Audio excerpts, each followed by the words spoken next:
Assalamualaikum warahmatullahi wabarakatuh. Alhamdulillahirrabbilalamin. Wabihi nasta'inu ala umuri dunya waddin. Wassalatu wassalamu ala asrofil anbiya wa imamil mursalin Sayyidina wa maulana Muhammad wa ala alihi wa ashabi ajma'in.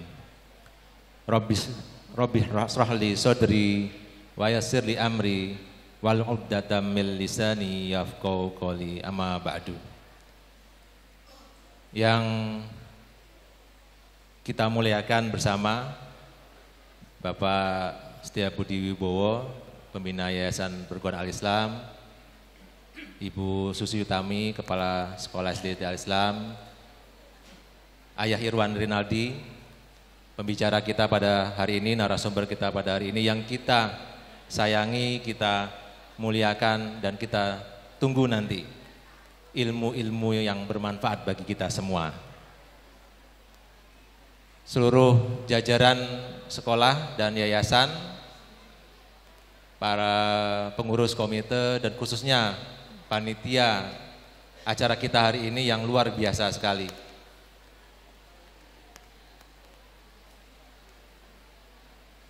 Dan tentu saja tadi disampaikan, tentu saja adalah Bapak Ibu semuanya, seluruh orang tua, wali murid, keluarga besar SDIT Al-Islam Kudus.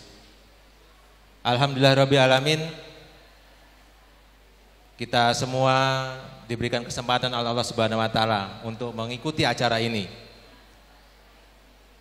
Kami sudah berusaha menyiapkan teman-teman komite, para Bapak Ibu pengurus komite luar biasa sekali menyiapkan acara ini dengan waktu yang cukup singkat, dan alhamdulillah kami sangat berbesar hati, sangat berbangga hati.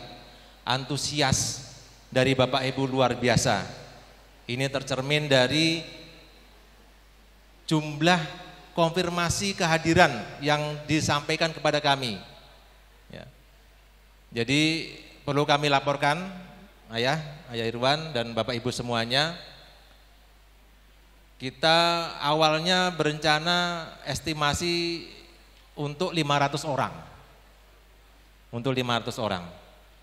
Tapi kemudian ternyata hasil konfirmasi terakhir di hari Senin yang kemarin itu mendekati 700 orang.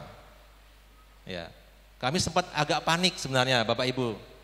Agak panik karena kami khawatir tidak bisa melayani, menyediakan tempat yang sesuai dengan seharusnya, sepantasnya demi kenyamanan kita bersama. Tapi alhamdulillah dengan kerja keras panitia dan kami sangat berbangga hati, sangat bersyukur kita awali seminar kita pada hari ini untuk memberikan aplaus, ya, penghargaan kepada seluruh panitia yang sudah menyiapkan acara hari ini. Kita tepuk tangan bersama untuk kita bersama. Terima kasih.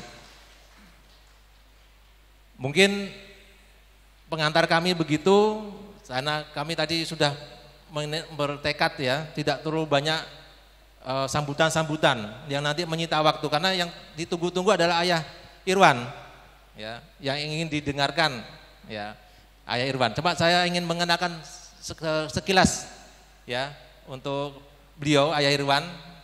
Okay. Walaupun sebenarnya saya pikir beliau ini bisa kita katakan selebritis mungkin ya, yang sudah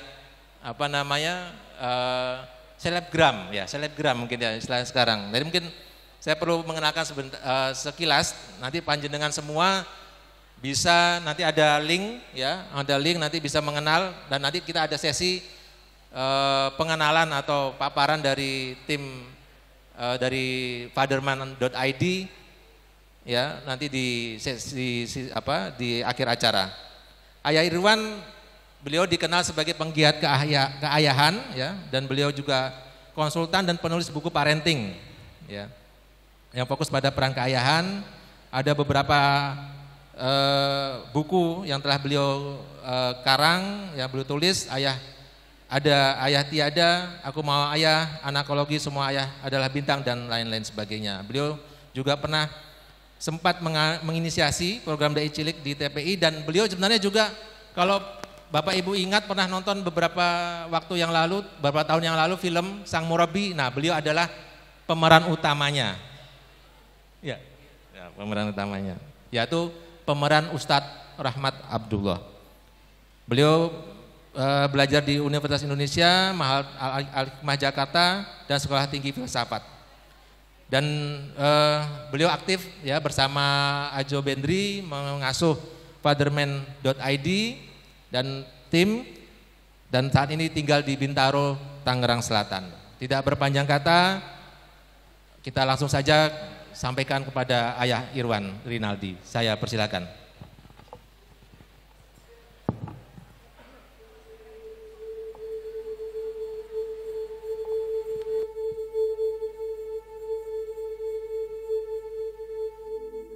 Kemiskinan memang membawa kami pada jalan yang harus ditempuh panjang. Anak perempuanku satu-satunya yang ditinggalkan ibunya meninggal saat melahirkannya, kini telah berusia 6 tahun. Putri cantikku, selalu ceria meskipun aku tak mampu membiayainya untuk sekolah. Rumah yang bisa dibilang kurang dari layak, tapi mampu membuat putriku selalu tersenyum. Meskipun aku tahu aku tak mampu membuatnya bahagia. Anak sekecil itu terbebani dengan urusan rumah tangga, tapi aku tak pernah mendengarnya mengeluh. Namun, saat itulah semua yang terjadi. Hal yang membuatku tak berdaya, benci pada diriku sendiri. Suatu ketika sepulang kerja sebagai buruh, aku merasakan lelah luar biasa, capek. Aku ingin segera sampai di rumah. Tapi begitu tiba di rumah, aku melihat semua barang berserakan di mana-mana. Panci, piring-piring yang belum dicuci, semuanya berantakan. Aku marah sejadi-jadinya. Apa yang kau kerjakan seharian? Rumah seperti kapal pecah. Ayah ini sudah lelah tahu. Kamu tega ya disuruh kerja lagi membereskan rumah ini? Kataku saat itu. Tapi ya, aku belum selesai bicara, namun sudah aku potong. Kamu keterlaluan. Bereskan rumah ini cepat. Ayah nggak mau lihat rumah seperti ini, kataku seraya melangkah pergi meninggalkannya sendiri. Aku akan tidur di rumah Yuk Darmi saja. Aku malas tidur dengan keadaan berantakan kayak gini. Hujan begitu lebat di luar sana. Aku pun tak memikirkan putriku lagi. Aku tertidur pulas di depan televisi karena lelah yang sangat kurasakan. Begitu lelapnya aku tertidur, aku tak sadar matahari telah bersinar. Aku pun bergegas menuju ke rumah. Aku takut terlambat kerja. Bisa nggak makan kalau hari ini terlambat kerja. Sesampainya di rumah, aku terheran-heran melihat rumah dalam keadaan kosong. Kemana anak itu pergi pagi-pagi seperti ini? Mana rumah tidak dikunci? Ya, meskipun tak ada barang berharga sih, tapi kan tak menutup kemungkinan ada orang yang masuk. Amarahku kembali tersulut. Aku mencari-cari putriku, memanggil-manggil namanya, namun tak ketemukan juga dia. Anakmu ada di sini, Bang. Aku menengok ke suara itu, tetanggaku. Ngapain anakku di rumahmu, Mbak? Tanyaku. Lihat sendiri. Ada nada marah di suara tetanggaku ini. Aku pun mengernyitkan dahi. Aku melihat putriku terbaring di tempat tidur tetanggaku, dilapisi selimut tebal, wajahnya pucat. Ada apa ini, Mbak? Kataku. Aku pun menghampiri putriku dengan kecemasan yang memuncak. Aku pegang keningnya, panas. Aku pegang telapak kakinya, sangat dingin. Ada apa ini? Tetanggaku menyerahkan selembar kertas kepadaku dan 4 buah donat basah. Aku tak mengerti. Anakku tak bisa menulis. Tak perlu dikomando, tetanggaku seperti biasa membaca pikiranku. Bacalah, anakku yang menuliskannya atas permintaan anakmu. Aku pun bergegas membacanya. Selamat ulang tahun, Ayah. aku buatkan donat ini khusus buat ayah. Ayah telah membahagiakanku selama ini. Kali ini aku yang akan membahagiakan ayah. Aku pun menitikkan air mata. Aku tertegun dengan apa yang kubaca. Kemarin memang ulang tahunku. Lalu ada apa ini? Dari mana dia mendapatkan uang untuk membuat donat? Aku menatap tetanggaku. Dari pagi anakmu sibuk menyiapkan donat ini untukmu. Dia bertanya rasa kepadaku. Waktu aku tanya dapat uang dari mana, dia bilang menyisihkan uang yang sampean kasih. Terus waktu aku mau membantunya membuat donat, dia tidak mau. Cuma dia minta pada anakku untuk menuliskan surat itu untukmu, kata tetanggaku. Jadi, rumah yang berantakan gara-gara dia mau menyenangkanku. Oh. Lantas anakku kenapa bisa begini, Mbak? Kemarin malam, saat hujan deras, dia menunggumu di kursi kayu depan rumahmu. Saat aku suruh masuk, dia bilang dia ingin menunggumu saja karena kamu sedang marah padanya. Tadi pagi aku melihatnya sedang tertidur. Aku coba membangunkannya, tapi dia sudah begini.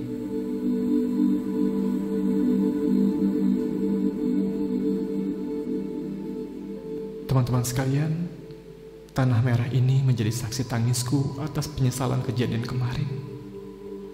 Aku harus kehilangan putri kecilku satu-satunya. Ya, putri yang sangat aku sayangi. Untuk menyenangkanku dia berusaha keras, namun aku tak melihat usahanya. Yang kupandang hanya perabotan yang berantakan. Sesal selalu datang terlambat. Maafkan ayah, nak. Maafkan ayah.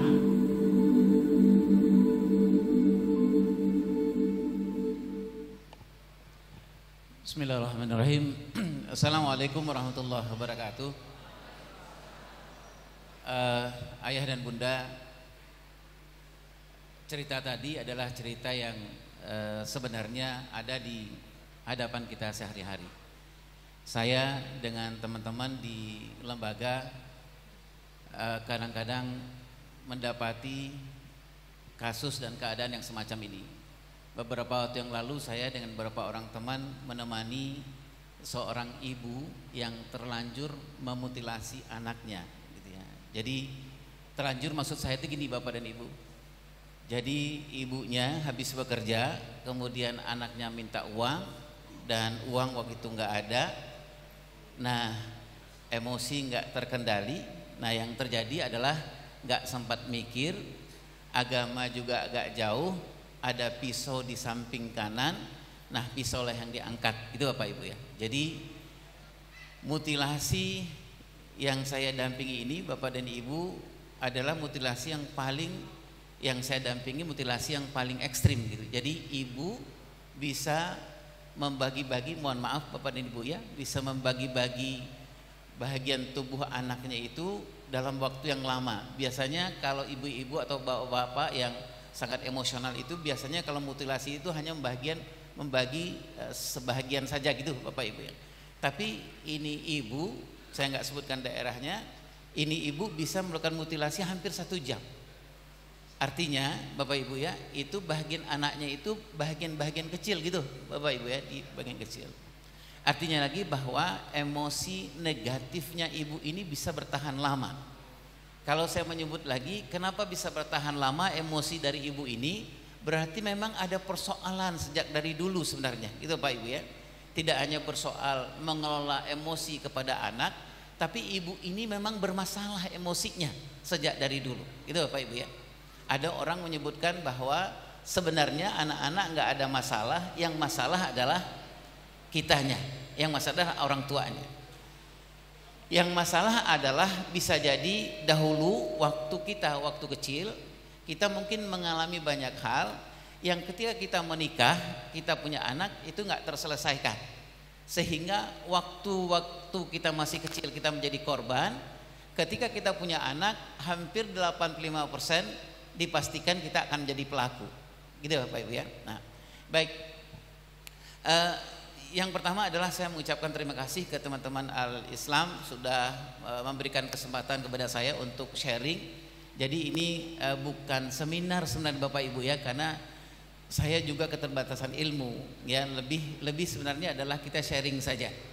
Kalau ada orang menyebutkan pakar di dunia pengasuhan, itu nggak ada pakar ya. Semua kita yang duduk di sini adalah pakar. Allah sudah memberikan semua persoalan, kehebatan menyelesaikan persoalan anak kita masing-masing. Jadi kalau boleh ini disebut, ini adalah pertemuan para pakar sebenarnya. Jadi semua ibu bapak adalah sudah Allah berikan kemampuan untuk menyelesaikan persoalan dari anak kita masing-masing. Segala puji dan syukur kepada Allah Subhanahu wa taala, salat dan salam dari Rasulullah Muhammad sallallahu alaihi wasallam.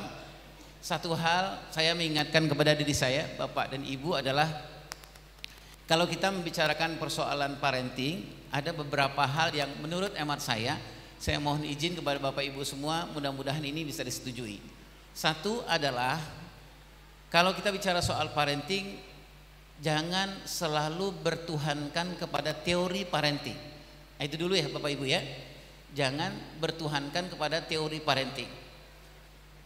Kemana kita kalau kita membicarakan soal parenting, yang paling utama menurut hemat saya adalah bukan teori, tapi yang paling utama adalah soal keberkahan. Itu bapak ibu ya. Al-Islam kenapa menjadi sekolah yang dalam tanda petik terbaik, itu bapak ibu bukan karena persoalan kemampuan guru, teaching school gurunya, bukan mungkin itu iya, tapi nomor kesekian. Mungkin juga bukan karena fasilitas, mungkin juga bukan karena apa-apa. Tetapi Al-Islam kenapa menjadi sekolah yang baik dan terbaik menurut hemat saya adalah Allah memberikan keberkahan ke sekolah itu. Kenapa Allah memberikan keberkahan di sekolah itu? Karena para bapak gurunya, ibu gurunya, ustadz dan ustazahnya, kepala sekolahnya dan lain-lainnya nggak pernah lupa dengan qiyamul lail, gitu bapak ibu ya. Mungkin nggak pernah lupa sebelum bu guru, pak guru datang ke sekolahan, nggak pernah lupa untuk meneteskan air mata, memohon kepada Allah Subhanahu wa taala, ya Allah, kami ini nggak punya apa-apa. Teaching skill yang kami punya hanya sekedar sebatas kemampuan kami. Tapi hanya Engkaulah yang Allah akan menyelesaikan persoalan anak-anak ini. Kalau Bapak Ibu di rumah, menurut hemat saya, bukan karena persoalan bisa kita mengurus anak-anak, bukan karena persoalan kehebatan parenting skill kita, bukan. Tapi menurut hemat saya adalah 3 hal yang paling mendasar adalah persoalan keberkahan. Jadi Allah yang pertama adalah keberkahan, kedekatan kita kepada Allah Subhanahu wa taala. Setuju Bapak dan Ibu? Karena apa? Nanti kita diskusikan bahwa anak ini miliknya Allah. Sudah barang tentu kalau kita mau hebat mengurus anak kita harus sowan kepada sang pemiliknya. Gitu Bapak Ibu ya. Nah, itu satu. Yang kedua adalah kalau kita bicara soal parenting, apalagi bicara soal persoalan mengelola emosi, yang kedua adalah keberkahan pernikahan. Bapak Ibu, mudah-mudahan kita juga setuju antara pernikahan dengan pengasuhan itu, kalau bahasa anak muda sekarang itu namanya bestie, gitu Bapak Ibu ya. Bestie itu sahabatan. Kalau Bapak Ibu bicara soal pengasuhan, pasti berkaitan erat dengan pernikahan. Gitu ya Bapak Ibu ya. Bicara soal pernikahan pasti berkaitan erat dengan pengasuhan. Bahkan para ahli menyebutkan, ibu dan bapak, seperti apa sepasang suami istri, sepasang ayah dan bunda mengasuh anaknya, begitulah etalase pernikahan dia sebenarnya. Itu Bapak Ibu ya. Jadi kalau dia kemerungsung ngurus anaknya, sebenarnya begitulah pernikahannya dia. Kalau dia nggak total ngurus anaknya, begitulah sebenarnya pernikahannya dia. Kalau dia berpura-pura ngurus anaknya, jangan-jangan pernikahan dia juga pura-pura sebenarnya. Gitu ya Bunda ya. Jadi ada 3 hal menurut hemat saya sebelum kita bicara persoalan emosional ini ya. Yang pertama adalah keberkahan kepada Allah Subhanahu wa taala. Bahkan mohon maaf nanti Ustadz dan Ustazah ingatkan saya, bahkan Ibnu Qayyim Al-Jauzi, Abdullah Mubarak dan beberapa para ahli yang lain mengatakan, sesungguhnya Bapak dan Ibu, sesungguhnya kita kalau ngurus anak nggak usah baca buku pun bisa. Gitu Bapak Ibu ya. Sekolah mau menghebatkan anaknya nggak baca buku tentang parenting itu bisa. Apa itu? Ini ekstrimnya Bapak Ibu ya. Ibnu Qayyim Al-Jauzi, Abdullah Mubarak mengatakan, yang paling penting sebenarnya di dalam pengasuhan itu yang pertama itu adalah bagaimana hubungan suami istri dengan Allah Subhanahu wa taala. Ibnu Qayyim mengatakan bahkan kalau mau ekstrim lagi, bersoal persoalan pernikahan, bersoal persoalan pengasuhan, sebenarnya sangat tergantung seperti apa hubungan suami dengan Allah Subhanahu wa taala. Jadi hubungan ayah ini dengan Allah Subhanahu wa taala. Jadi Bapak dan ibu-ibu kalau ada persoalan di pernikahannya, persoalan dalam pengasuhan, bagaimana misalnya hubungan dengan suami susah gitu ya Bu ya, komunikasinya susah, kemudian bapak susah komunikasi dengan istri, kemudian juga susah ngurus anak. Kalau kita ngelihat dari para ulama ini dan beberapa ahli mengatakan, yang pertama jangan datang dulu kepada konselor kalau ada persoalan dalam pernikahan. Kalau ada persoalan dalam pengasuhan, jangan datang kepada konselor, jangan datang dulu kepada psikolog, jangan datang dulu kepada psikiater. Karena apa Bapak Ibu? Psikolog, konselor lagi banyak masalah juga, gitu Bapak Ibu ya. Jadi jangan ditambah masalahnya dia, gitu ya. Jadi apa yang dilakukan? Apa yang dilakukan kalau ada persoalan rumah tangga? Sederhananya gini Bunda, sederhananya. Kalau bersoal rumah tangga Bunda, bersoal pengasuhan, Bunda pastikan suami Bunda sholat subuhnya di masjid.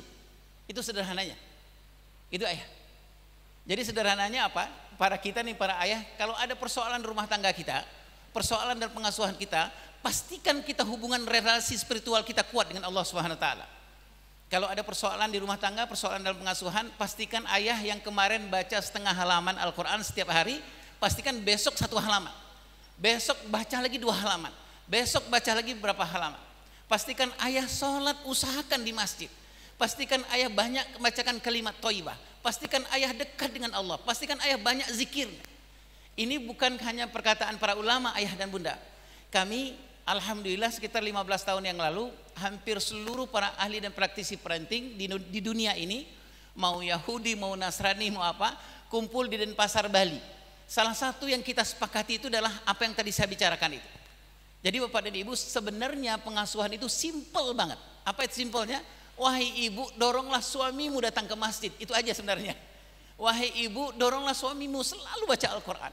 Wahai ayah, tetaplah istiqomah dekat dengan Allah. Apapun yang terjadi dalam pengasuhan dan pernikahan, pegang Allah.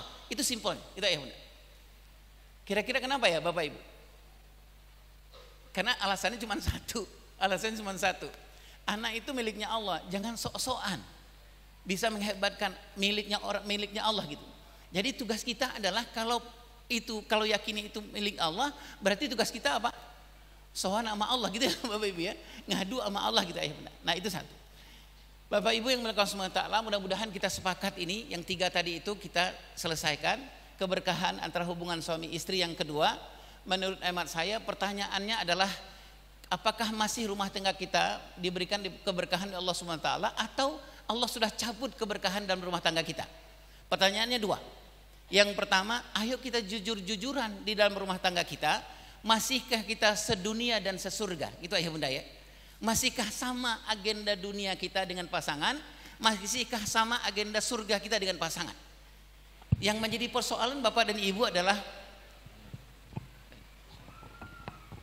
ya ini ada 5 mic yang mau diganti nih Bapak Ibu, insya Allah. Nah yang pertama apa tadi Bapak Ibu? Ini sebenarnya saya bicara sama diri saya nih Bapak Ibu. Saya ngalaminnya, saya melakukannya. Yang pertama adalah memeriksa keberkahan pernikahan itu. Tanyalah kepada pasangan kita masing-masing. Yang pertama, masihkah kita agenda sedunia kita sama, dan masihkah kita agenda sesurga kita sama? Gitu ayah bunda. Itu yang pertama. Yang kedua, keberkahan rumah tangga itu adalah pertanyaannya, masih kita serumah dan sejiwa? Masihkah kita ketemu secara fisik dan ketemu juga secara jiwa? Atau jangan-jangan kita serumah tapi nggak sejiwa sebenarnya? Itu Bapak Ibu. Atau jangan-jangan kita ketemu setiap hari secara fisik, tapi sebenarnya jiwa kita nggak sama sebenarnya Bapak Ibu. Nggak ketemu jiwa itu sebenarnya. Jadi gimana Ayah Irwan? Mereka tetap pernikahan.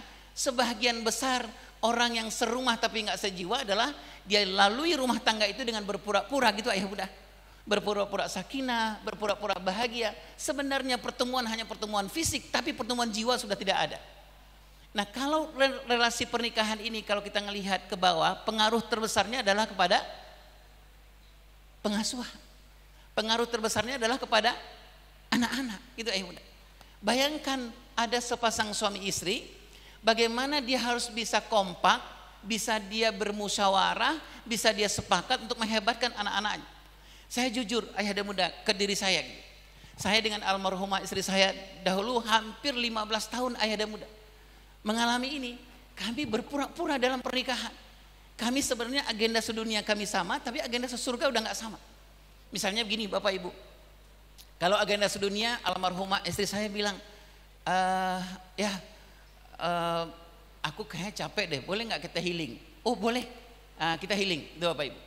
Tapi suatu hari almarhumah istri saya bilang, Mas, aku tuh ngerasa sudah hampir 3 bulan kita nggak pernah qiyamul lail. Aku kangen banget Mas menjadi imamku, dan ntar jam 2:30 malam, 2:30 subuh aku bangunin Mas untuk Mas menjadi imam, dan kemudian Mas pimpin doa bersama. Aku pengen banget nangis sama Mas sepertiga malam gitu. Ini agenda surga. Saya bilang, waduh, saya kalau jam 2:30 bangun itu perut saya sakit. Saya bilang sama almarhumah istri saya. Kata almarhumah istri saya, bagaimana kalau saya siapkan anti sakit perut? Nah, saya cari alasan yang lain. Saya kalau jam 2:30 malam itu nggak konsentrasi, nanti malah jadi kalau qiyamul lailnya malah jadi nggak enak gitu. Kata istri saya, inilah persoalan besar kita ternyata. Kita agenda sedunia kita sama, tapi agenda sesurga kita tidak sama. Sama Bapak dan Ibu, agenda saya serumah secara fisik ketemu setiap hari, tapi sebenarnya jiwa kami udah nggak ketemu gitu Bapak Ibu. Ya, baik. Nah, mudah-mudahan ayah dan bunda 3 hal ini yang tadi saya sebutkan, kenapa ini perlu saya underline, mudah-mudahan tidak terjadi seperti yang saya lakukan ayah dan bunda. Saya ngambil contoh yang terakhir. Ini soal pengasuhan. Kenapa betul-betul keberkahan pernikahan dan keberkahan pada Allah itu sangat penting. Anak saya dulu ayah bunda ketika usia kelas 2 SMP, suatu hari datang ke saya, bilang ke saya, ayah, saya boleh nggak bicara dengan ayah? Saya bilang boleh. Gini ya, aku sudah hampir 14 tahun ngontrak di rumah ayah. Saya bilang, kenapa ngontrak nak? Gitu ya. Ya gitulah gitu. Kita seperti orang kontrakan aja ya. Kalau ketemu pas dimakan aja. Pas kalau lagi makan kita ketemu, habis itu kita nggak ketemu lagi. Nggak ada diskusi, nggak ada pembicaraan. Nah, anak saya ini bilang gitu, ya aku sudah hampir 14 tahun di rumah ini. Aku nggak pernah merasakan bangun pagi secara islami itu seperti apa. Saya seperti terpukul gitu ayah udah. Ya Allah. Kata anak saya, nggak usah ayah panik. Saya hanya ingin mengatakan kepada ayah, aku punya adik 2, boleh nggak ayah dengan bunda sepakat ketemu bersama untuk mengurus satu ini aja. Bagaimana adik-adikku merasakan bangun secara islami itu seperti apa. Bapak Ibu, hampir 14 tahun, hanya satu persoalan sederhana. Kami nggak pernah sepakat bagaimana membangunkan anak, dan kami nggak tahu bangun secara Islam itu seperti apa. Yang seperti Bapak Ibu lakukanlah sehari-hari. Bayangkan 14 tahun hanya satu hal, bagaimana membangunkan anak, nggak sepakat. Apa artinya Bapak dan Ibu yang mulia Allah Ta'ala? Bahwa ada 2 persoalan besar. Relasi pernikahan kami bermasalah memang itu Bapak Ibu. Kenapa? Hanya mengurus cara membangunkan anak saja, itu nggak pernah ada kata sepakat di antara kita berdua. Nah, baik Bapak dan Ibu yang mulia Allah Ta'ala, kita masuk ke dalam materi atau bahan yang kita mau diskusikan. Saya ngasih judulnya adalah jernih di hulu, jernih di hilir. Itu ya bunda ya. Jadi artinya kalau kita mau mengurus persoalan anak-anak, yang kita bersihkan, yang kita rapikan dulu adalah diri kita. Sepakat ya ayah dan bunda ya. Jadi kalau mau menghebatkan anak, hebatkanlah diri kita lebih dahulu. Itulah sebabnya ada seorang ulama, Ustadz Fatiakan, menyebutkan seorang tua atau sepasang orang tua atau guru-guru yang baik dan benar itu adalah, kalau guru-guru yang baik dan benar itu sebelum dia datang ke sekolah, dia menyelesaikan dulu urusan-urusan dirinya, gitu ya bunda ya. Dia menyerahkan diri kepada Allah. Kenapa para guru yang baik itu adalah guru yang menangis sepertiga malam? Kenapa? Karena dia menyerahkan diri kepada Allah. Saya ini nggak ada apa-apanya Allah, gitu ya Pak Ibu ya, gitu ya. Ya Allah, jagalah saya, jagalah ujaran saya, jagalah tindakan saya. Nah, ayah dan bunda yang mulia Allah Ta'ala, judulnya adalah jernih dulu, jernih di hilir.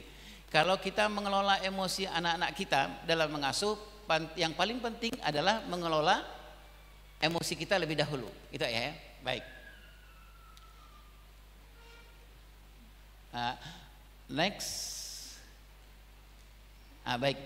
Ada beberapa alasan kenapa kita membicarakan bagaimana mengelola emosi ini. Tadi kita ngelihat contoh di depan tadi slide tadi Bapak dan Ibu, dan itu banyak sekali kejadian hanya karena kita nggak bisa mengelola emosi, malapetaka sangat datang. Tadi diceritakan adalah seorang ayah yang dia nggak bisa mengelola emosinya, ternyata dia mendapatkan anaknya sudah meninggal. Padahal anaknya itu kenapa berantakan dapur itu karena sedang membuatkan hadiah ulang tahun buat ayahnya, gitu Bapak Ibu ya.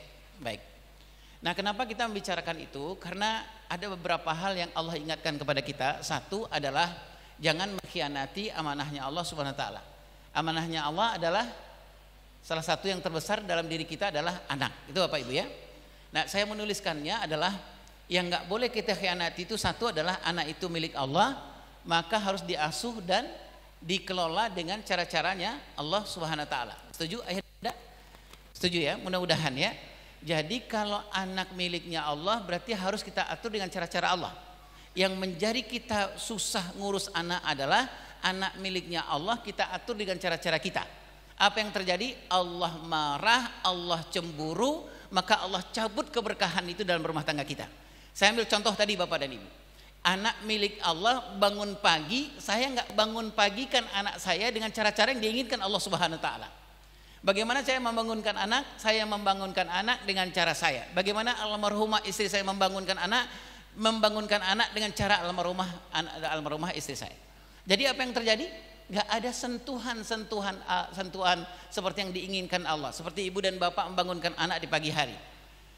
Apa ibu-ibu? Yang pertama, gak boleh jarak jauh. Gitu Bapak Ibu ya. Karena ada beberapa konstruksi otak dan konstruksi pendengaran anak yang harus kita jaga. Itu amanahnya Allah. Jangan teriak-teriak. Itu ya Bunda ya. Yang kedua apa Bunda? Membangunkan anak yang biasa Bunda lakukan? Mengusap ya. Jadi nggak boleh jarak jauh, berarti harus dekat gitu Bapak Ibu ya. Harus ada skin touch gitu ya Bunda ya. Harus ada beberapa yang harus kita pegang. Nah, selanjutnya adalah kalimat-kalimat taubah dan lain-lain. Yang kedua, amanah Allah itu ayah dan Bunda adalah amanah dua hal, yaitu amanah pertumbuhan lebih kepada fisik, amanah perkembangan lebih kepada spiritual, emosional, intelektual dan sosial. Kenapa kita membicarakan perlunya mengelola emosi? Karena emosional itu adalah amanahnya Allah Subhanahu wa taala. Sepakat ya Bapak? Kenapa kita mempelajari misalnya begini? Kenapa kita membedakan teman-teman guru di Al-Islam dan bapak-bapak di rumah? Kenapa kita membedakan cara memuji anak kelas 3 SD ke bawah dengan memuji anak kelas 4 SD ke atas? Apa alasannya? Karena amanah perkembangan emosinya anak-anak kita. Contoh nih Bapak dan Ibu. Di depan boleh bawa Bapak ke depan? Boleh. Ya, contoh ayah dan bunda. Amanah emosi. Kalau kita punya anak kelas 3 SD ke bawah, kita kan memuji ya Bapak Ibu ya. Misalnya anak-anak mengatakan, "Ya, aku bisa mewarnai." Ayah dan bunda pasti akan mengatakan, "Ya Allah, hebat bener." Ayah bunda ya, hebat bener anak ayah atau anak bunda. Pas untuk anak kelas 3 SD ke bawah? Pas.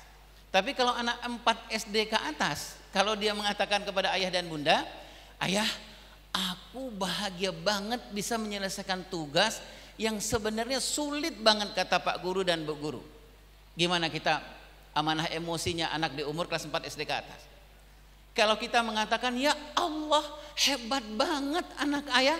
Nah, kira-kira anak kelas 4 bilangnya apa tuh, Pak? Iya. Biasa aja kali gitu ya. Gak usah gitu-gitu banget lah gitu Bapak Ibu ya. Nah, ini yang saya maksudkan Bapak dan Ibu, bahwa ternyata persoalan amanah anak kepada kita itu bukan hanya persoalan kita nyari uang, gitu ayah ya. Tapi urusannya adalah urusan lebih dari sekedar mencari uang untuk fisik anak-anak, tapi juga kita amanah untuk memperhebat anak-anak kita soal spiritual, soal emosional. Apa yang harus kita lakukan kepada anak kelas 4 SD agar amanah emosionalnya kita terjaga? Apa kira-kira Bapak dan Ibu? Kalau anak kelas 3 SD bawah kan kita bilang, "Ya Allah, hebat banget anak ayah," gitu ya Bapak Ibu ya. Kalau 4 SD ke atas, apa yang kita lakukan? Kita tidak lagi memuji tapi menghargai. Karena amanahnya tidak lagi dipuji. Anak kelas 4 SD ke atas, maka amanahnya adalah dihargai. Kalau kita bicara dengan anak kelas 3 SD mengatakan ya Allah hebat banget hebat banget Mas, hebat banget Mbak. Kita 4 SD ke atas kita katakan ya Allah pasti Mas bekerja keras untuk hal ini. Itu Bapak Ibu ya.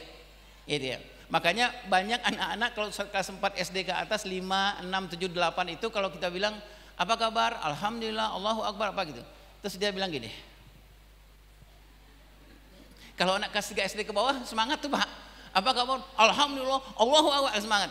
Kalau anak kelas 4, 5, 6 Bapak Ibu atau Bapak bilang apa kabar? Ayo nak, Alhamdulillah. Bilang gitu. Kenapa dia nggak mau Bapak Ibu? Kenapa dia setengah-setengah? Dia bilang aku udah bisa berpikir. Tahap perkembangan emosiku, aku ngalamin banyak kesalahan, banyak persoalan tadi di rumah. Terus nggak boleh dipaksa semuanya Alhamdulillah gitu loh Bapak Ibu, gitu ya. Apa yang terjadi Bapak Ibu?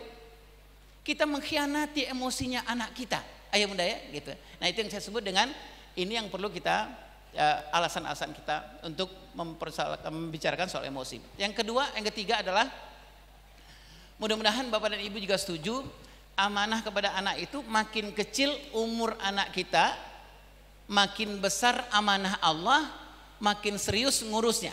Setuju Bapak Ibu? Setuju ya? Udah mau siang soalnya Bapak Ibu, setuju aja. Jadi amanahnya adalah nyunnahnya ngurus anak itu gimana Bapak dan Ibu? Harusnya semakin kecil umur anak semakin serius. Jadi kalau boleh saya mengatakan kalau di sekolahan, boleh mohon maaf ya ibu-ibu ya, Pak Guru ya. Kalau kita tanya mana hafalan yang terbanyak guru PAUD, TK, SD dan SMP? Harusnya guru PAUD, gitu Bapak Ibu ya, gitu ya. Guru PAUD, guru TK, guru SD. Kenapa Bapak Ibu? Karena semakin kecil umur anak kita, semakin besar amanah potensi tumbuh kembang yang Allah berikan. Bapak dan Ibu bisa baca di mana-mana, pendengaran anak kita di usia 0 sampai 7 tahun itu, dia mampu menyimpan hampir 6.000 kata-kata per hari.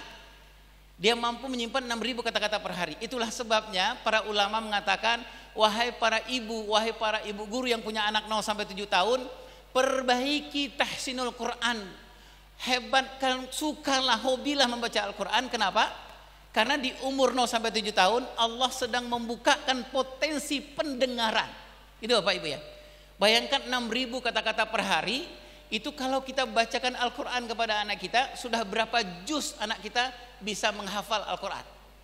Karena potensi yang Allah berikan lewat pendengaran, penglihatan dan hati nurani itu, Allah bisa mampukan menyimpan hampir 10 tahun ke depan. Saya pernah buktikan ini Bapak dan Ibu, beberapa kali membuat program-program di televisi, ada Pildacil, ada Dai Cilik, ada Hafiz Quran dan lain-lain. Setiap audisi itu setiap audisi ratusan ribu anak-anak kita audisi. Saya tanya tuh dengan teman-teman mentor. Teman-teman semua, ini pas audisi nih Bapak Ibu. Teman-teman semua hafal nggak misalnya ayat 1 sampai ayat 20 juz 28. Contoh ya Bapak Ibu, contoh. Anak-anak mengatakan nggak hafal Ayah Irwan. Oke. Sekarang saya bilang ikuti mentor-mentor kamu selama hampir 10 menit. Jadi mentor ini mengulang-ulang gitu Bapak Ibu ayat 1 sampai ayat 20 yang tadi katanya nggak hafal. Diulang-ulang hampir 7,5 menit, hampir 10 menit. Habis itu istirahat. Saya kumpulkan lagi anak-anak yang audisi itu, kemudian saya tanya, teman-teman semua sudah hafal belum ayat 1 sampai ayat 20? 85% mengatakan hafal. Apa sebabnya Bapak Ibu? Saya kumpulkanlah orang tua mereka, saya tanya, ini Bapak dan Ibu, anak Bapak Ibu, tadi saya tanya hafal nggak ayat 1 sampai ayat 20? Nggak hafal. Tapi kemudian kami ulang-ulang selama hampir 10 menit. Tiba-tiba mereka hafal hampir 85%. Saya tanya, apa rahasianya Bapak dan Ibu? Nah ini tadi yang saya sebut rahasianya. Rupanya bapak-bapak dan ibu-ibu anak-anak tadi itu prinsipnya sama dengan ini. Makin kecil anak makin serius, gitu Bapak Ibu ya. Makin kecil anak makin besar yang Allah titipkan, maka orang tua kedua ayah dan ibunya masing konsentrasi terhadap apa yang Allah titipkan. Itu Bapak Ibu ya. Jadi itulah sebabnya kenapa di zaman Khalifah Umar bin Abdul Aziz gaji guru PAUD, TK dan SD jauh lebih besar dari guru SMP. Gitu Bapak Ibu ya. Gaji guru PAUD, TK dan SD jauh lebih besar dari dosen. Gitu Bapak Ibu ya. Karena apa? Karena begitulah nyunahnya sebenarnya kalau kita menjalankan amanah Allah. Bayangkan Bapak Ibu, Allah sudah mengingatkan kepada kita, wallahu akhraja min butuni ummahatikum la ta'lamuna syai'a wa ja'alakum sam'a wal absara wal afida. 15 tahun yang saya sebutkan kami berkumpul di Denpasar Bali, seluruh ahli praktisi parenting di seluruh dunia berkumpul, mau Yahudi, Nasrani apa, sepakat dengan hal 78 ini. Jadi sebenarnya Bapak dan Ibu, amanah yang saya sebutkan ini, kalau mau menghebatkan negara ini kelak kemudian hari, naikkan gaji guru PAUD, TK dan SD. Dan kalau mau menghebatkan negara ini kelak kemudian hari, datangilah rumah-rumah yang ada anak 0 sampai 7 tahun, berikan pembekalan kepada orang tuanya di usia 0 sampai 7 tahun. Ya, mudah-mudahan kita sepakat ya Bapak dan Ibu ya. Jadi 0 sampai 7 tahun adalah waktu yang terbaik sepanjang hidup anak kita. Sepanjang hidup anak kita. Next. Yang kedua adalah kenapa kita bicarakan persoalan mengelola emosi. Next. Nah, alasannya adalah ini ayah bunda. Mudah-mudahan lagi-lagi Bapak-bapak dan ibu-ibu guru semua mudahan setuju. Target kita ngasuh anak di rumah dan target para pak guru, bu guru di sekolahan, targetnya ini bukan ayah bunda. Supaya nanti kelak kemudian hari setidak-tidaknya anak kita di umur 21 tahun ke atas, anak kita menjadi anak yang tangguh. Gitu Bapak dan Ibu, target kita. Karena Allah mengingatkan kepada kita jangan meninggalkan anak yang lemah. Nah, anak yang tangguh itu secara definisi parenting atau secara definisi pengasuhan adalah anak-anak yang usia psikologisnya lebih matang dari usia biologisnya. Itu target kita, gitu Bapak Ibu ya. Targetnya kenapa ibu bapak bekerja sama dengan Al-Islam adalah targetnya supaya usia psikologis anak kita semua lebih matang dari usia biologisnya. Gitu ya Bunda ya. Itu targetnya. Kenapa kita mempelajari mengelola emosi supaya apa? Supaya anak punya kematangan psikologis lebih matang dari kematangan biologisnya. Ayo bunda ya.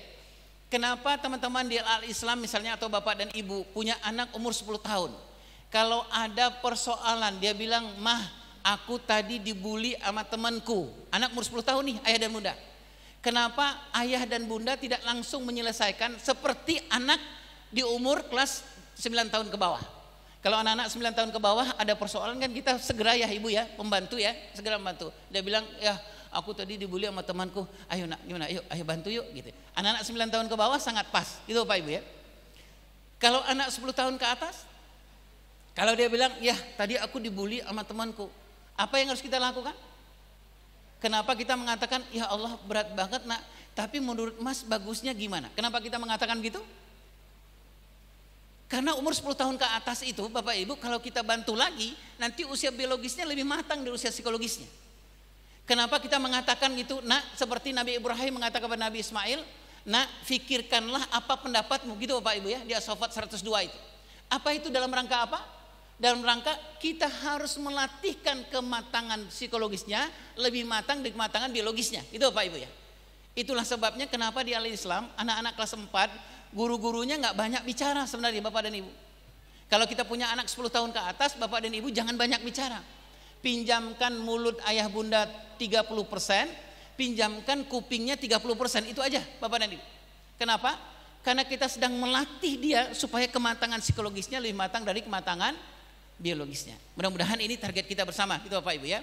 Supaya apa ayah dan bunda? Supaya saya nggak ada pretensi apa-apa. Supaya nanti ketika anak-anak kita menjadi kepala, apakah itu kepala keluarga, dia tidak matang biologis dari batang psikologisnya. Itu ayah bunda ya. Jangan seperti saya, itu ayah bunda. Ketika saya menjadi kepala keluarga, ayah dan bunda, istri saya ngeluh. Apa yang dikeluhkan? Kematangan biologis saya lebih dahulu dari kematangan psikologis saya.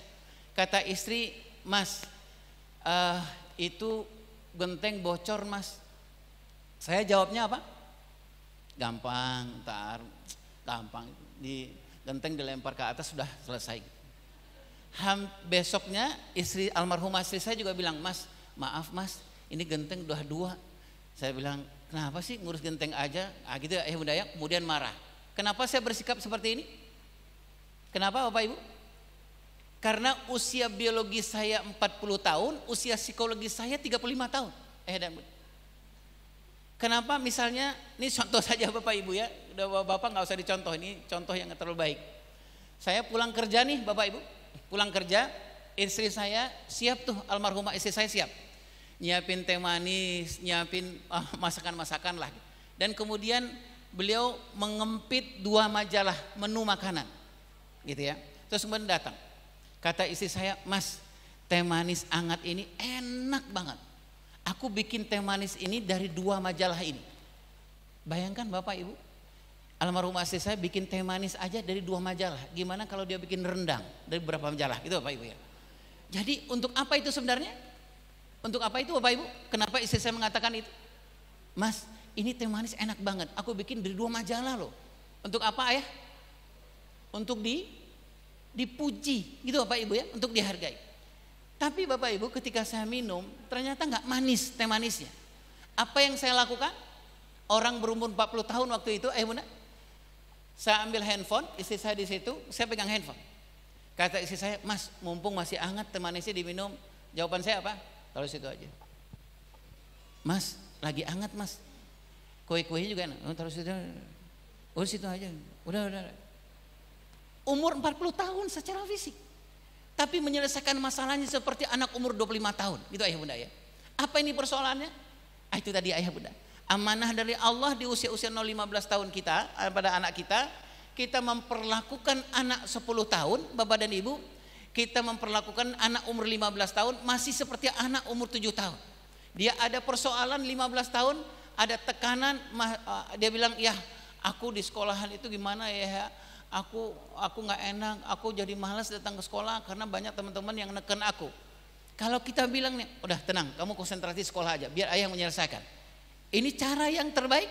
Bukan cara yang terbaik. Kenapa Bapak Ibu? Nanti tidak ada proses kematangan psikologisnya dia, ayah muda. Kenapa anak-anak Bapak dan Ibu kelas 4 SD ke atas, kelas 10 tahun ke atas, kalau ada persoalan, mau di rumah maupun di sekolah, jangan selesaikan langsung persoalannya. Kenapa Bapak Ibu? Karena Allah menginginkan anak kita tidak menjadi anak yang lemah. Anak yang lemah itu adalah usia biologisnya lebih maju dari usia psikologisnya. Baik. Next, ayah dan bunda.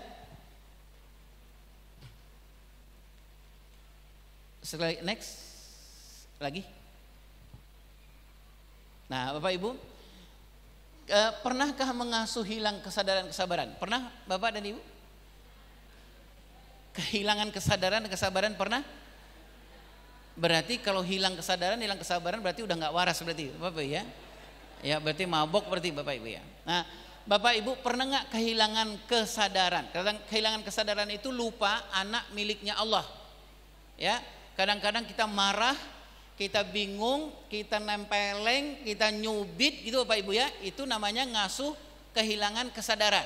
Miliknya Allah diperlakukan semena-mena gitu Bapak Ibu ya. Itu namanya kehilangan kesadaran. Pernah? Saya sering melakukannya dulu Bapak Ibu. Ketika saya nggak paham bahwa ini punyanya Allah gitu Bapak Ibu. Jadi saya perlakukanlah miliknya Allah itu dengan cara saya sendiri. Nah, pernah Ibu dan Bapak mengalami kebingungan dalam ngurus anak? Pernah lah ya, pernah ya. Kalau saya sering gitu Bapak Ibu ya. Ya, kemudian kenapa kenapa bingung ngurus anak? Kalau saya mengatakan ke diri saya adalah tadi itu, anak miliknya Allah, saya nggak pernah berbicara, nggak pernah nyari tahu manual yang Allah inginkan ngurus anak itu seperti apa.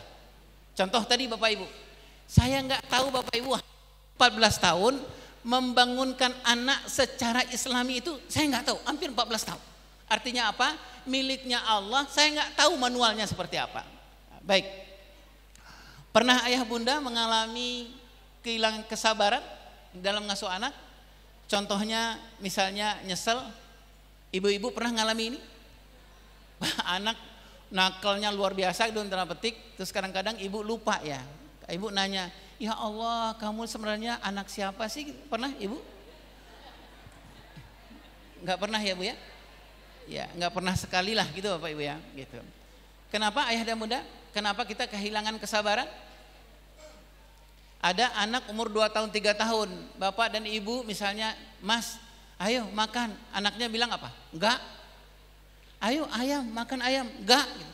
Padahal dia makan ayamnya 2 potong gitu Bapak Ibu ya. Tapi dia bilangnya enggak. Kadang-kadang kita kehilangan kesabaran. Saya contoh ke saya Bapak dan Ibu. Anak saya waktu itu di umur 0 sampai 7 tahun, saya bilang, "Mas, ayo makan ayam. Ini ayamnya enak banget loh." Anak umur 2 tahun, 3 tahun, dia bilangnya apa? Enggak. Makan Mas, ini ayamnya enak loh Mas, mahal ininya. Enggak gitu. Padahal dia makan ayam juga gitu ayam muda. Apa yang saya lakukan ketika dia bilang enggak? Saya bilang, "Mas, ya Allah, kamu kecil-kecil udah ngelawan ayah, gimana kamu besar?" Saya kehilangan kesabaran. Kenapa saya kehilangan kesabaran? Karena saya nggak tahu Bapak dan Ibu seperti apa tahap perkembangan anak-anak saya. Saya punya anak umur 7 tahun, saya nggak ngerti sebenarnya anak 7 tahun sedang apa. Saya punya anak 10 tahun, saya nggak ngerti apa yang harus saya lakukan kepada anak 10 tahun. Saya izin ngambil contoh satu ayah. Beberapa bulan yang lalu saya pesen tongsis lewat online. Mungkin Bapak dan Ibu pernah dengar cerita ini. Tongsis gitu ya, harganya cuma 35.000. Harganya cuma 35.000. Datanglah ke rumah, gitu Bapak Ibu. Saya buka boxnya, saya keluarkan tongsisnya, saya periksa tongsisnya cacat apa enggak. Alhamdulillah enggak cacat. Saya ambil tongsisnya, saya buang kotaknya ke tong sampah. Jadi saya lempar gitu Bapak Ibu. Ketika saya ngelempar ke kotaknya ke tong sampah, dari kotaknya itu keluarlah, ngeloncatlah buku kecil. Buku manualnya tentang menggunakan tongsis. Jumlahnya 15 halaman ayah dan bunda. Masing-masing halaman ada 15 checklist. Bayangkan Bapak Ibu ya, sebuah benda harganya cuma 35.000, ada manual booknya. Jadi saya baca nih Bapak dan Ibu. Saya baca halaman pertama 15 checklist bagaimana cara memasang handphone yang baik dan benar. Itu 15 checklist. Saya buka halaman yang kedua, 15 checklist juga. Kalau handphonemu miring, goyang, longgar, ada 15 checklist. Halaman ketiga, keempat, kelima saya nggak sanggup baca. Kenapa Bapak dan Ibu? Rasanya sesek itu di dada gitu ayah bunda. Mau nangis, mau marah gitu ya sama diri sendiri.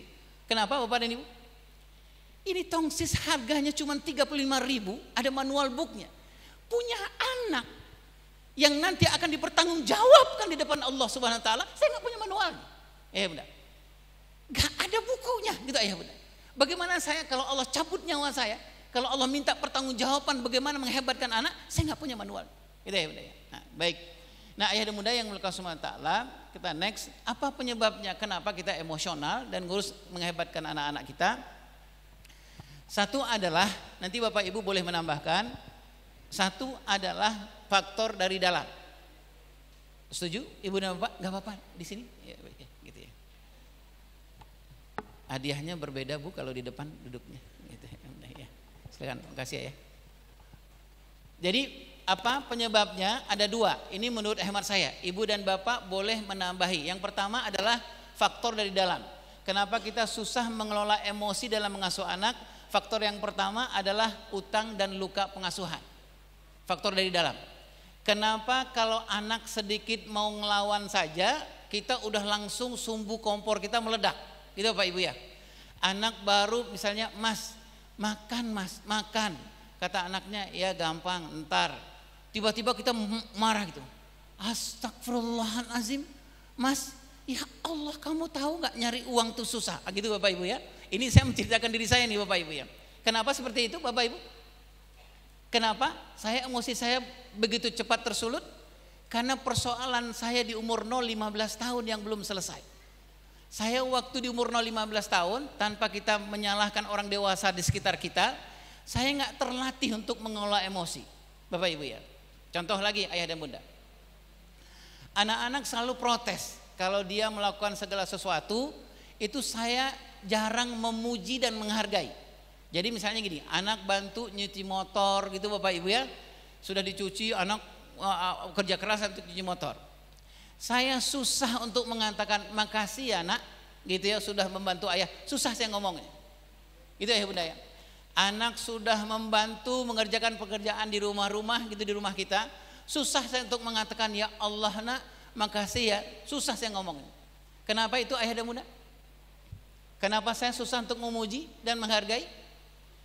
Karena persoalan di umur 0-15 tahun, di umur terbaik saya Saya nggak terlatih untuk mengucapkan terima kasih gitu ayah dan bunda. Jadi bagaimana saya memuji dan menghargai kalau saya nggak punya? Saya contoh lagi nih ayah bunda. Almarhumah istri saya sangat kecewa sama saya. Kenapa? Karena saya susah untuk mengatakan I love you so much, itu susah ayah bunda. Untuk mengatakan aku sayang ayah mas sayang sama kamu, susahnya luar biasa. Misalnya gini bapak dan ibu, kalau kami pergi kondangan nih ayah dan bunda, pergi kondangan terus kemudian istri pergi ke kamar berbenah-benah gitu bapak ibu ya. Terus kemudian datang mau berangkat, istri saya bilang sama saya, mas gimana mas? Gimana mas?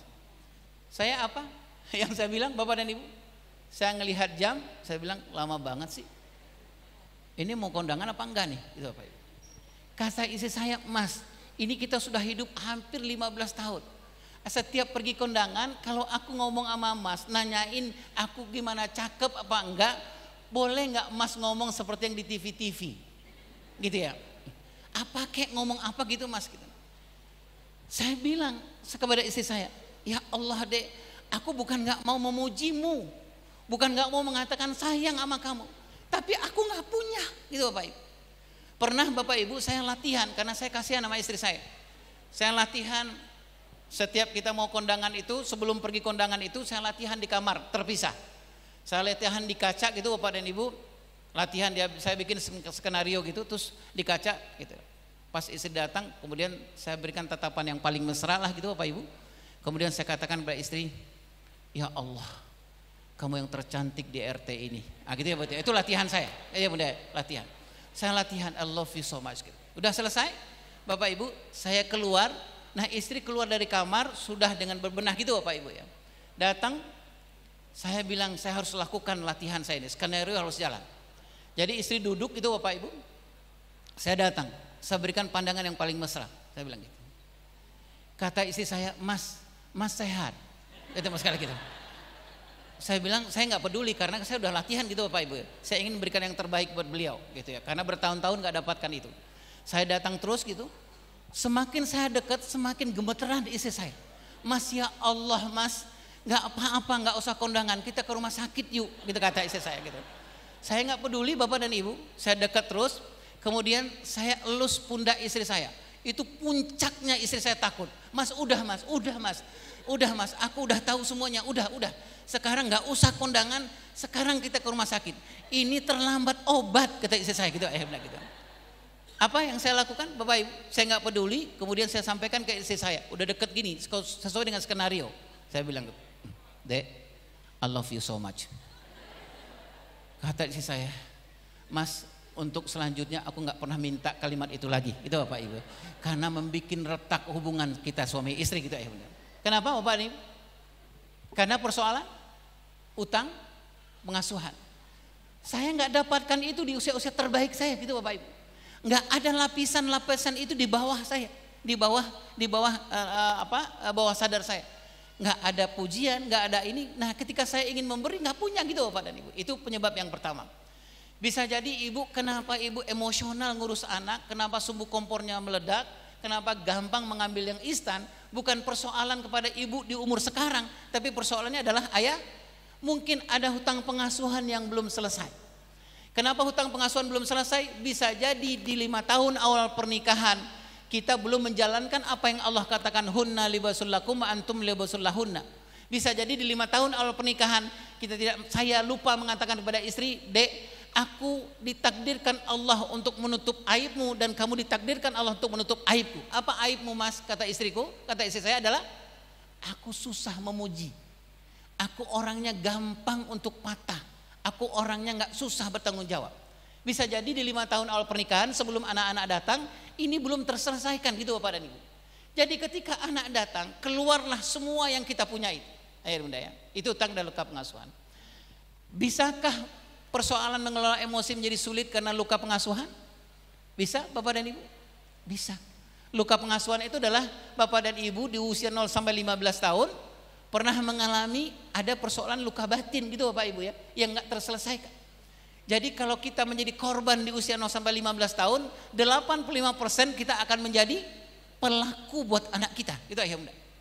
Kalau kita pernah mengalami luka batin di usia 0 sampai 15 tahun, Bapak dan Ibu ketika menikah tidak terselesaikan persoalan ini, hampir 85% ibu yang punya luka batin akan menjadi pelaku buat anak-anaknya. Itu salah satu penyebab kita susah mengelola emosi. Yang kedua adalah faktor dari luar, tidak kenal perkembangan emosi anak kita. Next selanjutnya. Nah, Bapak Ibu yang dimuliakan Allah Subhanahu wa taala, tadi sudah saya sampaikan utang pengasuhan, penyebabnya utang pengasuhan. Kita Bapak Ibu punya hutang pengasuhan? Punya ya Bapak Ibu ya, punya ya, gitu ya. Tadi saya contohkan, saya susah memuji, bukan saya nggak mau memuji, tapi kenapa Bapak Ibu? Saya nggak punya itu di usia terbaik saya, gitu ya Bunda. Saya kata istri saya, Mas itu susah untuk memutuskan, Mas itu suka menunda-nunda, Mas itu suka ngeles, Mas itu seperti bajai, suka ngeles gitu Bapak Ibu. Jadi benar Bapak dan Ibu, kalau saya dengan istri kalau nyebrang jalan, itu pasti itu peristiwa atau masalah paling besar juga sama istri. Kenapa Bapak Ibu? Kata istri saya, Mas ayo nyebrang. Saya bilang enggak Mas, itu masih ada angkot, masih ada angkot. Kata istri saya, Mas itu angkot 2 hari sudah ada di situ. Angkotnya sakit Mas, aku udah meneliti bahwa angkot itu 2 hari ada di situ. Kata istri saya, Mas ini sudah setengah jam, mau nyebrang apa mau nginep di tepi jalan ini, gitu ya Bunda ya. Apa itu persoalannya? Kenapa saya susah untuk memutuskan? Karena saya punya utang pengasuhan yang belum selesai. Bapak dan Ibu, saya bantu beberapa lembaga negara lah Bapak Ibu ya. Seperti misalnya di lembaga negara yang urusan dengan korupsi. Banyak sekali Bapak Ibu, kenapa orang korupsi? Persoalannya bukan karena dia mau nyari uang sebenarnya. Tapi korupsi itu sederhana Bapak dan Ibu. Kenapa dia mau tanda tangan padahal sebenarnya nilainya itu hanya 10 juta tapi tertulis 60 juta. Kenapa dia tanda tangan? Persoalan yang terbanyak itu adalah persoalan 0-15 tahunnya dia. Itu ya Bunda ya. Apa itu? Di umur 0-15 tahunnya tidak terlatih untuk mengatakan tidak kepada tidak terlatih mengatakan iya kepada iya. Ketika dia besar, Allah berikan kesempatan, Allah berikan tempat, Allah berikan waktu, Allah berikan jabatan, semua yang hutang pengasuhan ini muncul. Itu ayah Bunda ya. Oke. Baik, next. Nah, yang kedua tadi Bapak dan Ibu adalah persoalan dari luar. Ini mudah-mudahan kita sudah sama-sama paham bahwa perkembangan emosi anak pasti berbeda. Ayah Bunda ya. Di umur 0-2 tahun adalah perkembangan emosi yang tidak boleh ada tawar-menawar. Sepakat khususnya ibu-ibu? 0-2 tahun adalah maternal bonding. Persoalan emosi anak di masa depan itu sangat tergantung seperti apa dia diperlakukan ibunya, bondingnya seperti apa di usia 0-2 tahun. Anak-anak kami di sekolahan Bapak dan Ibu, di sekolahan Al-Islam, kenapa banyak persoalan emosional? Sebenarnya bukan karena persoalan dia kelas 5-6 emosional, bukan. Tapi salah satunya lihatlah seperti apa dia dulu di umur 0-2 tahun dengan ibunya. Itu ya Bunda ya? Oke. Baik, next. Nah, apa yang harus kita lakukan ayah dan bunda untuk bisa kita mengelola emosi dalam mengasuh anak kita? Yang pertama adalah mengenal emosi diri ayah dan bunda. Tadi yang saya sebutkan, jernihkan di hulu akan jernih di hilir insya Allah. Gitu ya bunda ya. Jadi kalau kita ingin bisa mengelola emosi kita dalam mengasuh anak, selesaikan dulu urusan kita. Gitu ya bunda ya. Oke. Yang kedua adalah refleksi diri, kemudian melihat ke diri kita seperti apa diri kita. Gitu ya bunda. Kemudian yang ketiga, mencari pemicu emosi negatif. Ibu-ibu kadang-kadang muncul emosi negatifnya bisa jadi karena apa? Kalau saya bisa jadi karena lapar, bunda. Ada ibu-ibu yang karena lapar emosi? Ada. Kalau ibu-ibu bukan karena lapar, ibu-ibu emosinya karena transfer terlambat. Ya gitu ibu ya. Kalau ayah emosi negatif muncul, kira-kira kenapa? Karena baik, karena beliau bilang ngelihat anak, ya sebenarnya bukan ngelihat anak emosi beliau muncul, ngelihat istri sebenarnya emosi ya, bapak. Baik, kemudian berikutnya adalah cari kegiatan untuk salurkan emosi negatif dan yang terakhir adalah me atau quality time. Boleh next? Dengan yang pertama ayah dan bunda, mengenali emosi diri ayah dan bunda. Ayo kita kenal emosi di diri kita itu. Banyaknya emosi positif dan negatif kah? Salah satu cara yang paling gampang itu Bapak Ibu adalah ayo Bapak Ibu berdua suami istri bikin checklist masing-masing. akui, jangan jaim-jaim Bapak dan Ibu. Sebenarnya dalam waktu 24 jam itu kita lebih banyak emosi negatifnya apa emosi positifnya. Gitu Bapak Ibu ya. Jadi contohnya ayah bunda, kalau anak kita pulang sekolah, yang banyak muncul itu emosi positif atau negatif. Akhirnya kita catat tuh. Kalau saya yang banyak emosi negatif, gitu ya bunda ya. Misalnya gini, anak pulang sekolah, bajunya udah nggak jelas, gitu Bapak Ibu ya. Yang muncul pertama itu negatifnya, kemudian sudah bajunya hancur-hancuran, gitu Bapak dan Ibunya. Kemudian jalannya nggak normal, gitu ya. Jadi anak pulang nih, dulu atau waktu anak kecil. Jadi bajunya sudah hancur-hancuran, kemudian jalannya gini Bapak Ibu, gitu. Saya juga muncul tuh Pak emosi negatif. Apa yang muncul? Dek, istighfar, astagfirullahaladzim. Sampai anak saya bilang, ya apa di dalam diriku ini nggak ada yang positif apa? Apa kalau saya jalan pulang miring-miring itu bid'ah apa? Gitu kata anak saya. Apa pakaian kok? Gitulah Bapak Ibu ya. Nah, bikinlah checklist itu ya Bunda. Sebenarnya diri kita ini lebih banyak positifnya atau negatifnya, gitu ya Bunda ya. Jangan-jangan sebenarnya persoalan kita ngasuh anak itu karena bukan persoalan teori-teori, bukan persoalan kita nggak pernah ikut seminar parenting, bukan, tapi lebih kepada yang kita punya banyak negatifnya. Kalau ketemu dengan teman gitu ya, ketemu dengan teman yang muncul tuh, kok jilbabnya gitu sih? Kata temannya, ya Allah udah 10 tahun gak ketemu kamu ngurusin jilbabku, gitu ya. Kalau ketemu sama teman atau ketemu dengan apa yang muncul itu negatif. Nah Bapak Ibu, ini yang pertama kita lakukan dalam mengelola emosi mengasuh anak. Ayo kita lihat diri kita ini sebenarnya lebih banyak dilingkupi emosi negatif atau positif, gitu ya Bapak Ibu ya. Baik.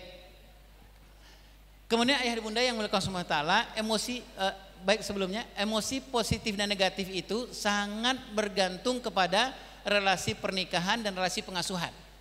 Jadi emosi negatif dan positif kita itu sangat bergantung kepada suasana pernikahan dan suasana pengasuhan. Saya ambil next sebentar, Bapak ayah. Next. Nah ini yang saya sebut dengan salah satu yang terbesar membuat kita susah mengelola emosi kita. Kenapa Bapak Ibu? Karena persoalan pernikahan. Ya bunda ya. Apa itu contohnya? Contohnya adalah bisa jadi kita dengan pasangan kita nggak punya sebenarnya tujuan dalam pernikahan itu. Ya bunda ya. Jadi kita nggak tahu tujuan kita kemana, sehingga rumah tangga kita nggak jelas berangkatnya kemana, arahnya kemana. Gitu Bapak Ibu ya. Gitu. Next, contoh satu lagi. Kenapa emosi negatif positif kita banyak yang kita miliki? Bisa jadi karena ini ayah dan bunda. Ketika kita mengasuh anak kita, kita tidak punya peta jalannya. Anak laki-laki diasuh seperti apa, anak perempuan diasuh seperti apa. Gitu ayah bunda ya. Yang Allah sebutkan innallaha astafa Adam wa Nuhan wala Ibrahim wala Imran. Ngasuh anak laki-laki beda dengan ngasuh perempuan? Beda Bapak dan Ibu ya. Kalau anak laki-laki apa tujuannya? Ini yang Bapak Ibu saya yakin di rumah sudah melakukan ini. Kenapa emosi negatif positif kita banyak muncul yang negatifnya? Bisa jadi karena apa? Karena kita ngasuh anaknya tidak ada polanya gitu ayah bunda ya. Contoh, kita tidak memperlakukan anak laki-laki sesuai dengan roadmapnya anak laki-laki. Kita emosi ngurus anak perempuan, kenapa? Karena kita nggak pernah mengurus anak perempuan sesuai dengan roadmapnya anak perempuan. Ya bunda ya. Contoh, saya sendiri Bapak Ibu, saya ke diri saya frustasi ngurus anak perempuan saya. Apa sebabnya ayah dan bunda? Saya bilang kamu sudah besar, nyuci piring aja nggak bisa, gitu Bapak Ibu. Kamu sudah besar, naruh handuk aja kamu nggak bisa. Kamu sudah besar, nggak ada pedulimu sama ayah dan ibu. Kenapa ini Bapak Ibu? Karena saya mengurus anak perempuan tidak sesuai dengan roadmap pengasuhan anak perempuan. Kenapa ini Bapak Ibu? Karena saya nggak pernah mengenalkan 4 perempuan yang disuruh oleh Rasulullah SAW dalam mengurus anak perempuan. Saya nggak pernah mengenalkan Maryam binti Imran kepada anak perempuan saya. Saya nggak pernah mengenalkan Khadijah binti Khuwailid kepada anak perempuan saya. Saya nggak pernah menceritakan kepada anak perempuan saya di usia 0-7 tahun seperti apa Bunda Fatimah Muhammad SAW itu. Saya nggak pernah menceritakan bagaimana Bunda Aisyah binti Muzahim itu. Saya nggak pernah Bapak dan Ibu di usia 8-14 tahun anak perempuan saya nggak pernah mempraktekkan, Dek, kalau kamu kelak kemudian hari, ayo kamu praktekkan bagaimana Bunda Khadijah menjadi seorang istri. Ayah bunda ya, saya kecewa dengan anak perempuan saya yang sudah menikah. Mungkin dia menjadi seorang dokter terkenal, mungkin dia bisa penghasilan besar, tetapi dia menzolimi suaminya. Kenapa? Karena saya nggak pernah mengajarkan anak perempuan saya kehebatan keterampilan Bunda Khadijah binti Khuwailid. Nah, baik Bapak Ibu. Next. Nah, berikutnya adalah kalau supaya kita bisa mengelola emosi dalam mengasuh anak-anak kita adalah refleksi diri. Refleksi diri itu Bapak dan Ibu adalah kita lihat apa penyebabnya kita negatif dalam mengasuh anak-anak kita. Kita lihat seperti apa deposit pengasuhan Bapak Ibu di umur 15 tahun yang dulu. Kenapa Bapak nggak bertanggung jawab? Kenapa Ibu emosinya gampang meledak? Itu Bapak Ibu ya. Kemudian ceklah apakah hutang-hutang yang tadi saya sebutkan itu sudah terbayar apa belum. Saya misalnya Bapak dan Ibu ngasuh anak, kenapa emosinya gampang tersulut? Ini berarti memang utang pengasuhan saya belum selesai. Gitu ya Bapak Ibu ya. Istri misalnya kalau anak sedikit narik nafas aja, istri selalu bilang, ngelawan ya gitu ya. Kenapa ini Bapak Ibu? Istri sangat sensitif karena hutang pengasuhannya belum selesai. Ya, oke. Kemudian ini refleksi diri, pertanyaan-pertanyaan saja ketika Ibu dan Bapak ngasuh anak, apa yang terfikirkan gitu Bapak Ibu ya ketika anak ngelawan kita. Ketika anak ngelawan kita atau anak nggak berseberangan dengan kita, apa reaksi yang ayah bunda rasakan? Yang pertama, apakah kesel? Apakah marah? Apakah pengen apa gitu Bapak Ibu? Coba catat, refleksikan diri kita, apa reaksi yang dilakukan. Misalnya Bapak dan Ibu atau Ibu lagi berhubungan dengan anak, terus tiba-tiba anak mengatakan nggak gitu ma, gitu ya. Apa yang pertama muncul? Apa yang terfikirkan? Apa yang mau dilaksanakan? Apakah tangan diangkat ke atas? Gitu ya. Nah itu yang kita refleksikan. Berikut ayah dan bunda. Next. Yang berikutnya adalah pemicu emosi negatif. Nah ayo kita cari apa sebabnya kita kalau ngurus dan kita susah mengelola emosi kita pada anak-anak kita. Saya ambilkan beberapa saja Bapak dan Ibu. Ayo kita cari penyebab munculnya apa. Apakah karena lelah, atau karena memang transferan kurang, atau karena memang perlakuan suami dan lain-lain gitu Bapak Ibu ya. Jadi kalau kita mau sehat, otomatis kita harus cari dulu sakitnya apa gitu Bapak Ibu ya. Oke. Kemudian identifikasi situasi. Ibu dan Bapak kalau lagi emosi ngurus anak, emosi negatif maksudnya itu dalam situasi seperti apa? Ayah dan bunda ya. Kemudian jauh dari sang pemilik anak. Atau jangan-jangan Bapak dan Ibu, kenapa kita emosi mengurus anak-anak kita? Jangan-jangan memang kita jauh dari pemilik anak. Siapa pemilik anak? Allah Subhanahu wa taala. Jangan-jangan zikir kita memang jarang gitu Bapak Ibu. Jangan-jangan memang sholat kita nggak bagus. Jangan-jangan banyak hal yang harusnya kita lakukan kepada Allah Subhanahu wa taala nggak kita lakukan. Saya ngambil contoh ke diri saya Bapak dan Ibu. Bertahun-tahun Bapak dan Ibu saya ngomong dengan anak, dengan pasangan itu. Kalau ngomong dengan pasangan itu nyambungnya secara otak tapi nggak nyambung ke hatinya gitu ayah bunda. Saya ngomong ke anak-anak itu, ngomong ke anak-anak bertahun-tahun gitu ayah dan bunda, sampai ke otaknya tapi nggak sampai ke hatinya. Padahal Bapak Ibu mohon maaf, sekitar 25 tahun yang lalu saya bantu Bu Eli Risman mendirikan sebuah yayasan namanya Yayasan Buah Hati. Saya diamanahkan untuk membuat modul komunikasi pengasuhan. Itu bertahun-tahun kita praktekkan, kita trainingkan. Padahal yang paling bermasalah komunikasi itu adalah saya. Saya carilah sebabnya apa Bapak dan Ibu. Kenapa saya ngomong dengan pasangan, saya bilang sama istri saya, gitu dengan almarhumah istri saya bilang, "Dek, kamu udah nangkep apa yang saya katakan?" Kata istri saya, "Yang mana Bang?" Saya ngomong dengan anak saya nggak nyambung. Bertahun-tahun saya cari sebabnya Bapak dan Ibu. Apakah karena persoalan saya nggak menguasai teori komunikasi? Enggak juga, ayah dan bunda. Saya cari bertahun-tahun. Salah satu Bapak Ibu yang muliakan Allah Subhanahu wa taala, kunci yang terbesar adalah yang nomor 3 ini. Jadi saya ngomong dengan anak saya, ngomong dengan pasangan saya, mulut saya ini kan miliknya Allah Subhanahu wa taala. Setuju Bapak Ibu? Mulut ini jarang zikirnya, jarang tilawahnya, jarang baca Al-Qur'annya. Sehingga Bapak dan Ibu, sehebat apapun teori komunikasi, tapi Allah cabut keberkahan dari mulut saya ini. Jadi ngomong dengan pasangan sampai ke otak, nggak sampai ke hati, gitu Bapak Ibu. Ngomong dengan anak sampai ke otaknya tapi nggak sampai ke hati. Kenapa? Karena Allah sudah cabutkan. Kenapa? Karena saya hanya terhubung kepada Allah tapi nggak tersambung kepada Allah dan saya nggak tergantung kepada Allah. Oke, next. Cari kegiatan untuk salurkan emosi negatif. Bapak Ibu pasti sudah sering melakukan ini. Pahami untuk dikelola agar tidak menjadi bom waktu.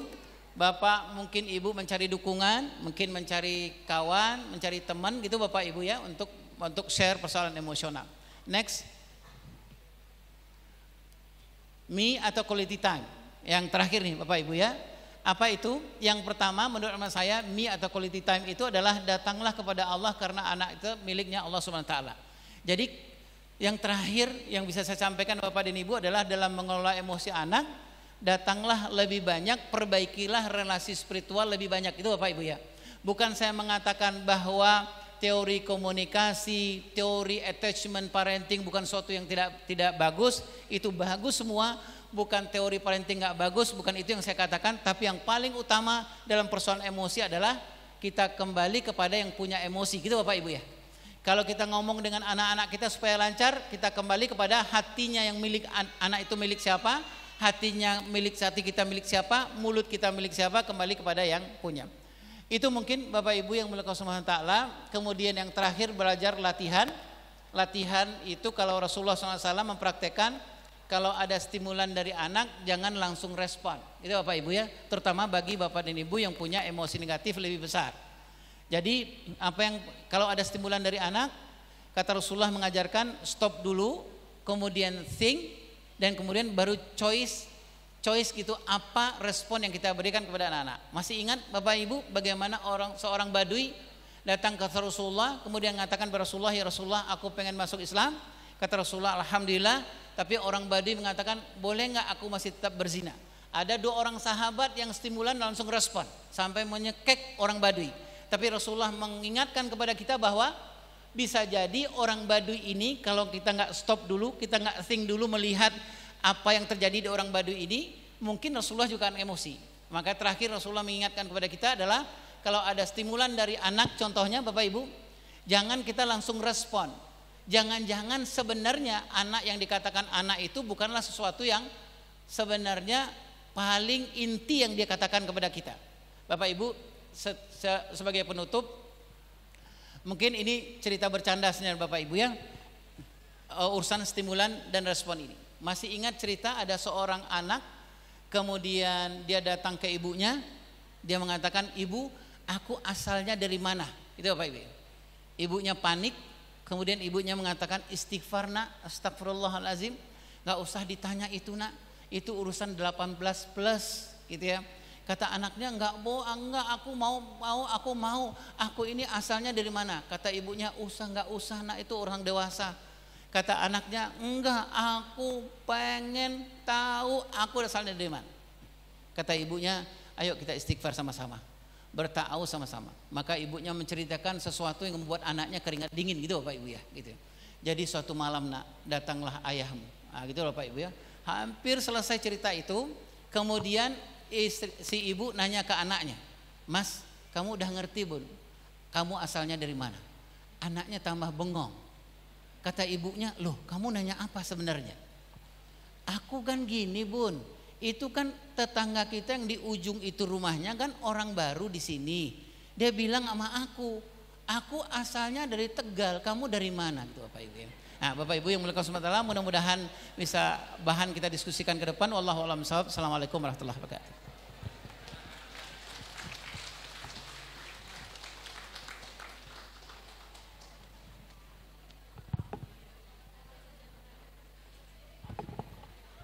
Masya Allah, ya. Mungkin beberapa hal itu sebenarnya sudah sering kita dengar, tapi seolah-olah kita baru saja mendengarnya, begitu. Dan ini kita coba, manfaatkan waktu kita ke depan ini untuk sharing. Tadi Ayah Irwan menyampaikan kita semua adalah pakar, ya. Bagaimana kita semua terus belajar, ya, dan manusia terus belajar. Bagaimana anak-anak kita belajar, maka orang tua juga terus belajar. Ya, bagaimana kita berulang-ulang belajar, itulah kita bisa mendapatkan pengalaman-pengalaman baru dan ilmu-ilmu baru dan dengan saling berbagi. Mudah-mudahan nanti selanjutnya kita bisa mendalami apa yang tadi telah beliau sampaikan. Yang pertama paling kita pegang kuncinya adalah kita semua adalah milik Allah Subhanahu wa taala, dan kunci keberkahan itu adalah dari Allah Subhanahu wa taala.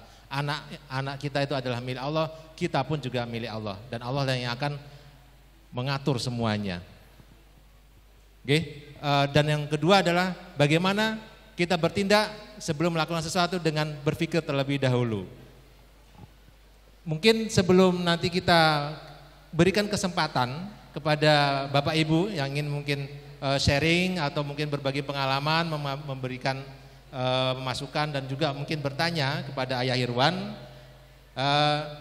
kami beri kesempatan dulu kepada tim dari fatherman.id.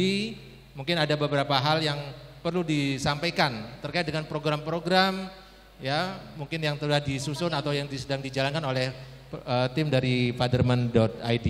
Saya persilakan untuk Pak Adi.